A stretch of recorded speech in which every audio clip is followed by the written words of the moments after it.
Bismillahirrahmanirrahim. Assalamualaikum warahmatullahi wabarakatuh. Selamat pagi anak-anakku sekalian yang Ustaz banggakan. Bertemu kembali dalam materi yang masih sama di kelas 5. Kemarin lanjutan pelajaran yang pertama, yakni makna kandungan surat At-Tin. Sebelum kita mulai pelajaran, marilah kita baca suratul Fatihah. Semoga dengan bacaan suratul Fatihah kita diberikan ilmu yang manfaat dan diberikan kemudahan dalam belajar oleh Allah Subhanahu wa taala. Al-Fatihah.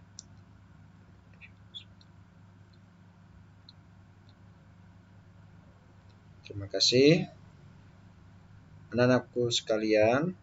Untuk materi ini kita akan menerangkan tentang kandungan atau pesan-pesan yang berada di surat At-Tin. Surat At-Tin mengandung banyak pesan yang sangat penting bagi manusia.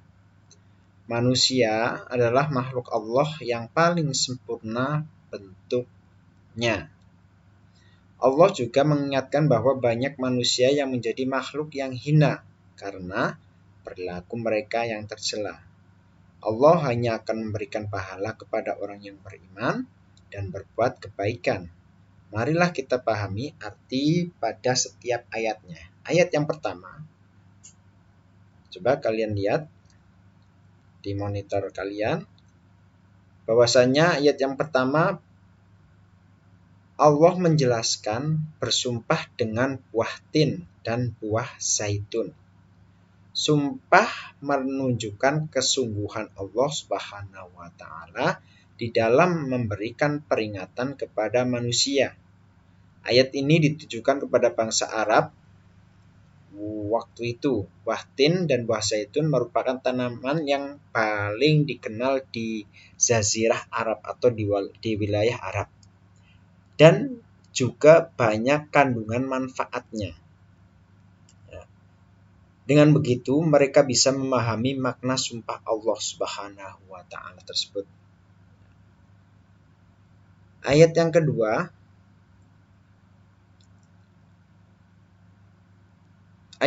ini juga merupakan sumpah Allah yang menggunakan nama gunung, yaitu ada Gunung Sinai. Gunung Sinai itu adalah tempat di mana ketika Nabi Musa alaihissalam mendapatkan wahyu dari Allah berupa kitab Taurat. Itu jadi tadi yang pertama, sumpah yang pertama demi buah, ya, buah At-Tin dan buah zaitun diantaranya. Kemudian yang kedua yaitu Gunung Sinai. Kemudian ayat yang ketiga juga masih menunjukkan sumpah Allah yang menggunakan nama kota Mekah yang dijamin keamanannya oleh Allah Subhanahu wa taala. Kota Mekah adalah kota yang paling mulia karena sebagai kota kelahiran Nabi Muhammad SAW dan juga tempat Ka'bah Baitullah. Keempat nama yang digunakan sebagai sumpah Allah Subhanahu wa taala yaitu yang pertama buah tin, yang kedua buah zaitun, yang ketiga Gunung Sinai, dan yang keempat kota Mekah. Adalah nama yang sudah dikenal oleh masyarakat Arab zaman dahulu. Hal ini untuk memberikan penegasan kepada kaum suku Quraisy bahwa mereka sedang diingatkan oleh Allah Subhanahu wa taala agar menjadi manusia yang mulia. Soalnya pada saat itu banyak kafir-kafir suku Quraisy yang di luar saling menghujat, saling minum-minuman dan sebagainya. Makanya diingatkan dengan ayat-ayat surat At-Tin tadi. Kemudian dilanjut ayat yang keempat menerangkan bahwa manusia diciptakan oleh Allah dengan bentuk yang sempurna. Ya. Melalui ayat ini Allah mengingatkan kepada manusia agar senantiasa bersyukur kepada Allah Subhanahu wa taala. Bentuk tubuh yang sempurna harus kita syukuri dan kita gunakan dengan sebaik-baiknya. Makanya Allah juga menerangkan di dalam ayat yang lain, la in syakartum la azidannakum. Kita harus selalu bersyukur kepada Allah. Karena manusia diciptakan dengan sebaik-baiknya bentuk. Oke, selanjutnya ayat yang kelima merupakan peringatan dari Allah bahwa meskipun manusia memiliki bentuk yang sempurna, dia dapat menjadi manusia yang rendah, yang hina.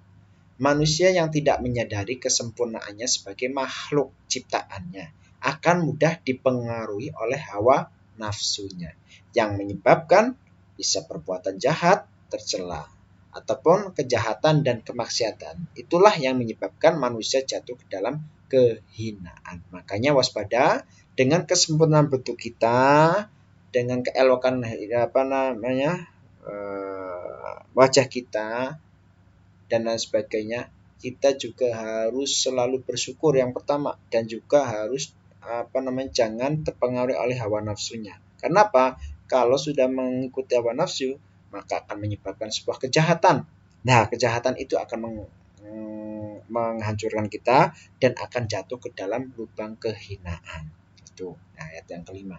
Kemudian ayat yang keenam, bahwasanya manusia yang tidak jatuh dalam kehinaan adalah mereka yang beriman dan mengerjakan kebaikan. Mereka ini akan diberikan oleh Allah Subhanahu wa taala pahala yang tidak terkira-kira. Dengan demikian, keimanan dan amal soleh dapat meningkatkan derajat manusia, kejahatan dan kemaksiatan dapat merendahkan martabat manusia. Jadi kalau orang itu sabar, orang tersebut bersyukur, maka akan diberikan pahala yang dilipat gandakan oleh Allah. Karena sebab keimanannya dan derajat manusia tersebut. Ayat yang ketujuh yaitu ditujukan kepada orang-orang yang tidak mau beriman dan mengerjakan kebaikan. Mengapa mereka tidak mempercayai hari pembalasan? Padahal Allah Subhanahu wa taala sudah memberikan keterangan dan bukti yang jelas.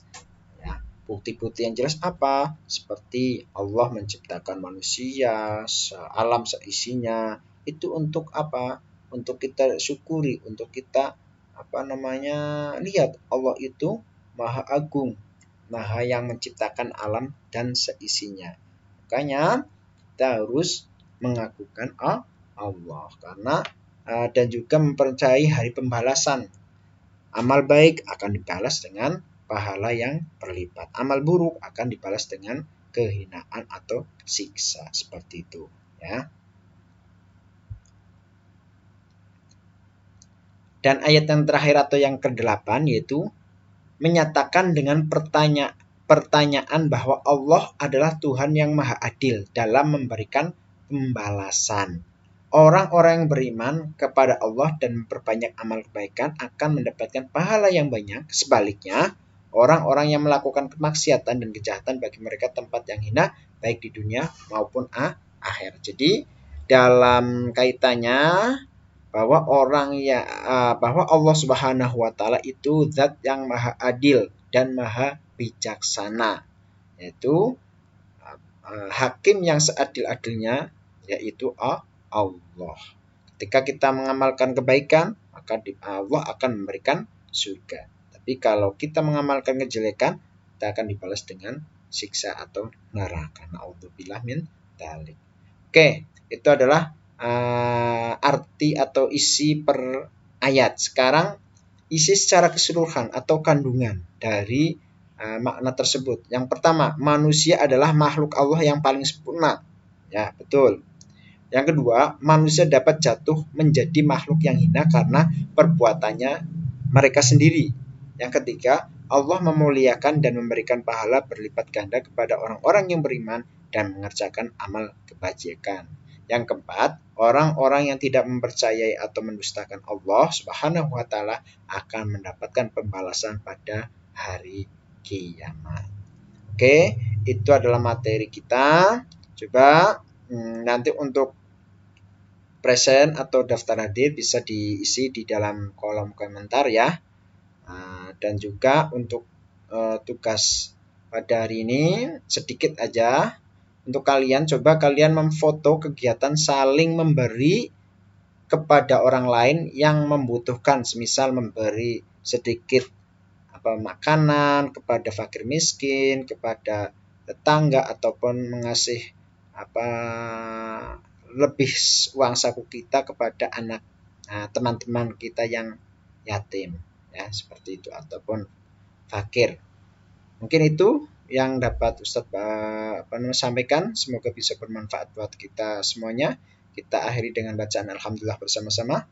Alhamdulillahirrahmanirrahim. Saya undur diri. Kurang lebihnya maaf. Assalamualaikum warahmatullahi wabarakatuh.